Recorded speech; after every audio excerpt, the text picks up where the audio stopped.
সামনে একটি দুর্গা মন্দির নিশ্চয়ই দর্শন করেছেন। ওই দুর্গা মন্দিরটি মহাপীঠস্থান দুর্গা মন্দির, ভগবান রামকৃষ্ণদেব হৃদয় মুখার্জির দুর্গা মন্দির। ওখানেই ঠাকুর হৃদয়কে নিয়ে 2 বছর দুর্গা পুজো করেছিলেন। 3 বছরের বেলায় ঠিক দুর্গা পুজোর সময়কালে দক্ষিণেশ্বরে অসুস্থ হয়ে পড়েন ঠাকুর। তার সেবাকার জ্বালাতেন হৃদয় মুখার্জি এবং মা ভবতারিণী মায়েরও সেবাকার জ্বালাতেন হৃদয় মুখার্জি। হৃদয়কে অনেক বুঝিয়ে ঠাকুর 3য় বছর পুজোর জন্য পাঠিয়েছিলেন। হৃদয় মুখার্জি বলে, মামা আমি দুর্গা পুজোর তো এত মন্ত্রতন্ত্র জানি না।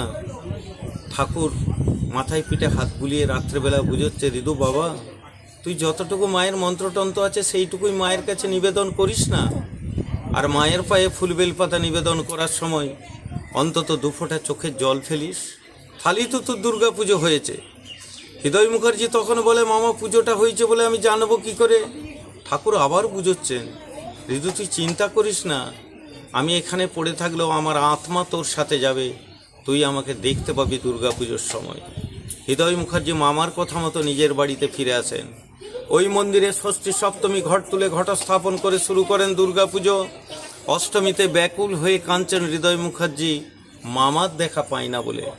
অষ্টমীর সন্ধি পূজায় যখন সন্ধির আরতি তুলেছেন হৃদয় মুখার্জি চোখের জল ফেলতে ফেলতে, তখন দেখছেন ঠাকুর ধুতি পরে খালি গায়ে গলায় কাপড় জড়িয়ে ওই মন্দিরে ঢুকে দাঁড়িয়ে আছেন। হৃদয়কে বলছে, ও হৃদু আমি এসেছি তোর কাছে। এই হলো ওনাদের দুর্গা পুজো করার ইতিহাস। এখন আপনারা যে মন্দিরটি দাঁড়িয়ে দর্শন করছেন, ভগবান রামকৃষ্ণদেব হৃদয় মুখার্জির নারায়ণ মন্দির। দক্ষিণেশ্বর থেকে কাশীধামে গিয়েছিলেন ঠাকুর এবং হৃদয় তৈলঙ্গ স্বামীর সঙ্গে দেখা করতে। তৈলঙ্গ স্বামী একটি নিজে হাতে শালগ্রাম শিলা ভগবান রামকৃষ্ণদেবের হাতে তুলে দেন, যেটিকে আমরা নারায়ণ বলে থাকি। ওই শালগ্রাম শিলাটি ঠাকুর নিয়ে এসে হৃদয়ের বাড়িতে প্রতিষ্ঠা করেন, নাম দিয়েছিলেন শ্রীধর নারায়ণ। উনি এই মন্দিরে সিংহাসনে আছেন, দর্শন করবেন আপনারা। এই বাঁদিকে বাড়িটি তাকিয়ে দেখুন, সদ্য যা গ্রিল দেওয়া হয়েছে, বাড়িটির বয়স প্রায় 200 বছর। ওইটি ছিল রামকৃষ্ণদেবের ভাগ্নে হৃদয় মুখার্জির আদি বাড়ি। ওনারা দক্ষিণেশ্বর থেকে এসে থাকতেন ঠাকুর এবং হৃদয়।